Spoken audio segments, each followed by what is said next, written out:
असना वावाઝોડું બનવાનું કાઉન્ટડાઉન શરૂ થયું છે। હાલમાં સૌરાષ્ટ્ર કચ્છના કાંઠા પર અસર જોવા મળી છે। દ્વારકાના દરિયામાં કરંટ જોવા મળ્યો છે।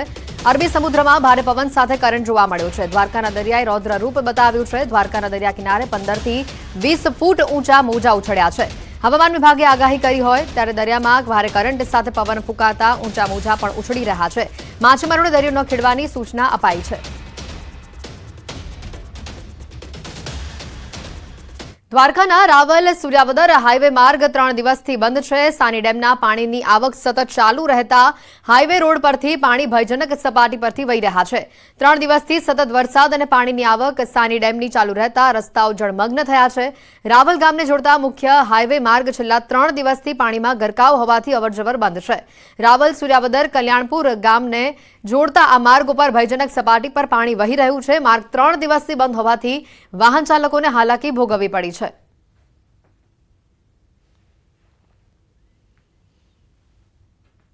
ગુજરાતમાં વરસાદી આફત સમયે ભાજપનો આ સેવા યજ્ઞ સામે આવ્યો છે। મુખ્યમંત્રીની વિધાનસભા ઘાટલોડિયાથી મોટા પ્રમાણમાં રાહત સામગ્રી તૈયાર કરાઈ છે। રાજ્યના અસરગ્રસ્ત વિસ્તારોમાં તાત્કાલિક ધોરણે આ રાહત સામગ્રી મોકલાઈ રહી છે।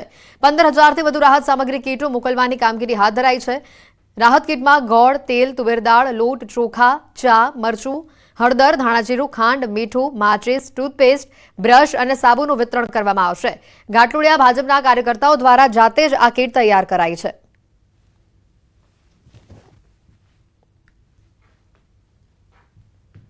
રાજ્યભરમાં ભારેથી અતિ ભારે વરસાદ થયો છે। અનેક વિસ્તારો જે છે તે પ્રભાવિત થયા છે। ત્યારે પ્રભાવિત થયેલા વિસ્તારોની અંદર જનજીવન પણ પ્રભાવિત થયું છે। ત્યારે લોકોની વારે ભાજપ પરિવાર આવી રહ્યો છે। ઘાટલોડિયા વિધાનસભાના ભાજપ પરિવાર દ્વારા વિસ્તૃત રીતે વ્યવસ્થા જે છે તે કરવામાં આવી રહી છે। એટલે કે એક વિશેષ કીટ જે છે તે તૈયાર કરવામાં આવી રહી છે કે જે લોકોના ઘરમાં પાણી ઘૂસી ગયા છે, લોકોને જે તમામ સાધન સામગ્રી જે છે તે પલળી ગઈ છે તેને લઈ અને એક કીટ જે છે તે તૈયાર કરવામાં આવી છે। અંદાજિત 15 જેટલી વસ્તુઓ આ કીટની અંદર મૂકવામાં આવી રહી છે, જેમાં લોકોના જીવન જરૂરિયાત, અનાજ સહિતની વસ્તુઓ જે છે તેનો સમાવેશ કરવામાં આવે છે। એ જ રીતે માચિસ જે છે તેનો પણ સમાવેશ જે છે કરવામાં આવે છે કે જેથી કરીને લોકોને જીવન જરૂરિયાત વસ્તુ જે પોતાના ઘર વખરી જે છે તે પલળી ગઈ છે ત્યારે તેનો જીવન નિર્વહન થઈ શકે તે માટેની કીટ જે છે તે તૈયાર કરવામાં આવી છે। અંદાજિત 15,000 જેટલી કીટ મુખ્યમંત્રી ભૂપેન્દ્ર પટેલના વિસ્તારની અંદર આ તૈયાર કરવામાં આવી છે। આપણી સાથે સ્થાનિક કોર્પોરેટર કાંતિભાઈ પટેલ પણ છે, તેમની સાથે કાંતિભાઈ, મુખ્યમંત્રી એક સૂચના આપી અને સૂચના બાદ તમે આ પ્રકારની વ્યવસ્થા કરી દીધી,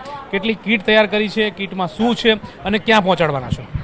માન્ય મુખ્યમંત્રીશ્રીની સૂચનાથી ઘાટલોડિયા વિધાનસભા ભાજપ પરિવાર દ્વારા અમે 15,000 કીટોનું આયોજન કરેલું છે, જેમાં લોટ, ગોળ, તેલ, ઘી, ખાંડ, ચોખા જેવી જીવન જરૂરિયાત, સાબુથી માંડીને ટૂથપેસ્ટથી લઈને ટૂથબ્રશ સુધીની તમામ વસ્તુઓ કીટમાં।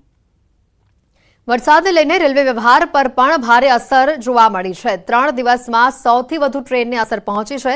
સાથે જ મોટાભાગની ટ્રેનો રદ કરવામાં આવી છે। પશ્ચિમ રેલવેના વડોદરા ડિવિઝન પર ભારે વરસાદના કારણે આજ ખાસ કરીને બાજવા સ્ટેશન પર પાણી ભરાવાની મોટી સંખ્યામાં ટ્રેનોને અસર પહોંચી છે। સૌરાષ્ટ્ર અને વડોદરામાં સૌથી વધુ અસર પડી હોવાનું સામે આવ્યું છે।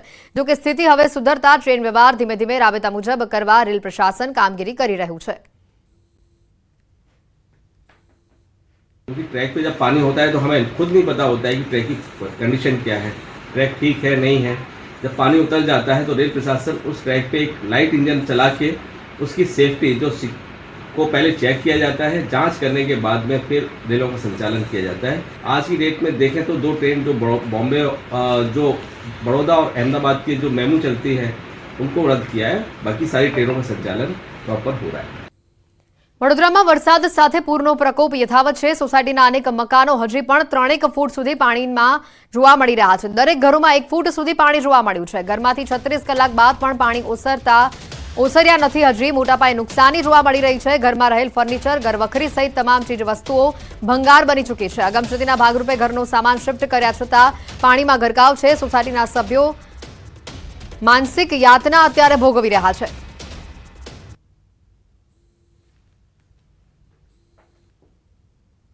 વડોદરામાં જે રીતે પૂરગ્રસ્ત વિસ્તાર થયો હતો, ન માત્ર વડોદરા, અન્ય વિસ્તારોમાં પણ આ પ્રકારની ક્યાંક ને ક્યાંક પરિસ્થિતિ જોવા મળી રહી છે। હાલ વાત કરીએ છાણી વિસ્તારમાં આવેલે જે ભગીરથ સોસાયટી છે, ત્યાં લગભગ 36 કલાક બાદ પણ તમામ જગ્યાએ વિસ્તારોમાં પાણી ઓસરી ચૂક્યા છે। હજી પણ અહીંયા 3 ફૂટ જેટલા પાણી જે છે તે સોસાયટીમાં છે. જ્યારે ઘરની વાત કરીએ તો ઘરમાં પણ 1 ફૂટ પાણી છે. આ દ્રશ્યો આપ જોઈ શકો છો. એક મકાનમાં લગભગ 3 દિવસ બાદ આ જે મકાન માલિક છે તેઓ ઘરમાં આવ્યા છે. ઘરની પરિસ્થિતિ જે છે તે જોવા મળે આવે છે. સદનસીબે તેમને લગભગ ડુપ્લેક્સ જેવું મકાન છે અને ડુપ્લેક્સમાં લગભગ ઉપરના માળે આ 36 કલાક વિતાવ્યા બાદ આ જે પરિસ્થિતિ જે છે તે જોવા માટે આવ્યા હતા. ફર્નિચર જે છે તે તેમને પહેલેથી જ આસપાસના પડોશીઓની મદદથી અને ઘરના સદસ્યોની મદદથી ઉપર ચડાવી દીધું હતું, જેથી કરી નુકસાન જે છે તે ઓછું જાય. પરંતુ ક્યાંક ને ક્યાંક તેમ છતાં 36 કલાક બાદની પરિસ્થિતિની વાત કરીએ તો આજે પણ એ જ પરિસ્થિતિ છે.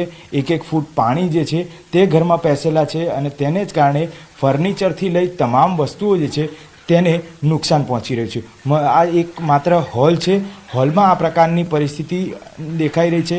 જ્યારે બીજી તરફ વાત કરીએ તો અંદરની જે બાજુ રૂમ છે, આ રૂમની વાત કરીએ તો રૂમમાં પણ આ જ પ્રકારની પરિસ્થિતિ જોવા મળી રહી છે. લગભગ બધી જગ્યાએ પાણી જ પાણી જે છે તે દ્રશ્યો આપણે બતાવવા માગીશ ઘરની અંદરના, કે અત્યારે હાલ ફર્નિચર જે છે તે પણ પાણીમાં છે. સાથે સાથે અન્ય જે ઘરવખરી જે છે તે પણ પાણીમાં ગરકાવ થઈ ગઈ છે. લગભગ ભગવાનની પૂજા અર્ચના કરવા માટે પણ હવે તેમની પાસે કદાચ સમય ના બચે તે પ્રકારની પરિસ્થિતિ છે. અહીંયા દ્રશ્યો જોઈ શકાય છે કે લગભગ 1 ફૂટ જેટલા પાણી જે છે, મસાલા જે છે, ઘર વખરી જે છે તેની જરૂરિયાત પડતા હાલ તેઓ અહીંયા આગળ આવ્યા છે અને તેમની સાથે વાતચીત કરવાનો પ્રયત્ન કરીશું. વડીલ, કેટલા સમય બાદ અત્યારે હાલ આપ ઘરમાં અહીંયા પ્રવેશ લીધો અને કેવી પરિસ્થિતિ છે? 3 દિવસ બાદ આજે હું ઘરમાં આવ્યો છું. જે કંઈ પરિસ્થિતિ જોઈ છે એ બહુ દયાજનક છે. 36 કલાક બાદ છેલ્લા 2 દિવસથી તો અમે ઇલેક્ટ્રિસિટી પાણી વગર જ ચલાવીએ છીએ. ઘરના બીજા બધા સદસ્યોને મજબૂરીથી બીજે શિફ્ટ કરવા પડ્યા, કારણ કે ઉપરની ટાંકીમાં પાણી ચડાવાય એ પ્રકારે ઇલેક્ટ્રિસિટીની સુવિધા હવે નથી રહી, પીવાના પાણીની સુવિધા નથી રહી. ચારે બાજુ જે ગંદકી છે એના કારણે ગમે ત્યારે રોગચાળો ફાટી નીકળે એ પ્રકારની પરિસ્થિતિ નિર્માણ થયેલી છે. આસપાસના પડોશના જ માત્ર સહારે અને બહારથી કેટલાક મિત્ર વર્તુળ છે કે જે સમયસર આપણને કંઈક જરૂરિયાતની ચીજ વસ્તુઓ, પાણી છે, ખોરાક છે, દવા દારો, કંઈ પણ વસ્તુ અમને જરૂરિયાતની સમયસર પહોંચાડે, એ પણ જીવના જોખમે એ આટલા ગળા સુધીના પાણીમાં અને તરાપાની મદદથી બધી વસ્તુઓ લઈને અમને એ પહોંચતી કરતા હતા. મકાન માલિકનું કહેવું છે કે ગેરકાયદેસર દબાણો અને વિશ્વામિત્રી નદીની આસપાસ થયેલા આજે આ દબાણો જે છે તેના કારણે સોસાયટી અને તમામ સભ્યોને પોતાની જમા પૂંજી જે છે તે આ પૂરની પરિસ્થિતિમાં ગુમાવવાનો વખત આવ્યો છે. કેમેરામેન ખેંગાર રાઠોડ સાથે મૌલિક દામેચા, ન્યૂઝ 18 ગુજરાતી, વડોદરા. ઓગસ્ટમાં ભારે વરસાદ બાદ ઉત્તર ગુજરાતના ઘણા તળાવોમાં સારી આવક જોવા મળી રહી છે. પાટણના સમીના નાની ચંદુર ગામના તળાવમાં આવક થતા સ્થાનિકોમાં ભારે ખુશી છે.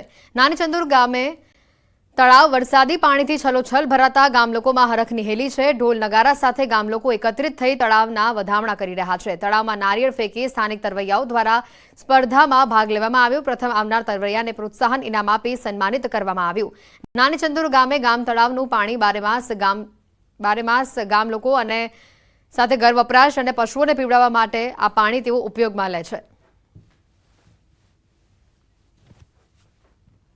ગુજરાતમાં મેઘતાંડવ સમયે ભારતીય સેના, કોસ્ટગાર્ડ, એનડીઆરએફ, એસડીઆરએફની ટીમે રાહત બચાવની કામગીરી કરી, જેમાં 29 ઓગસ્ટ 2024ના રોજ ભારતીય કોસ્ટગાર્ડે દરિયામાં અને જમીન પરના પૂરગ્રસ્ત વિસ્તારોમાં બચાવ કામગીરી કરી, જેમાં મહિયારી અને ધારશન ગામોમાં ફસાયેલા 15 લોકોને સુરક્ષિત રીતે બચાવવામાં આવ્યા. 29 મે બપોરે આઈસીજી એએલએચએ હવાઈ કામગીરી કરીને નાદ વિસ્તાર અને મફતનગર ગામોમાં ફસાયેલા નાગરિકોને સુરક્ષિત રીતે બહાર કાઢ્યા. આ સ્થળે કોસ્ટગાર્ડે કુલ 31 ગામ લોકોને બહાર કાઢ્યા.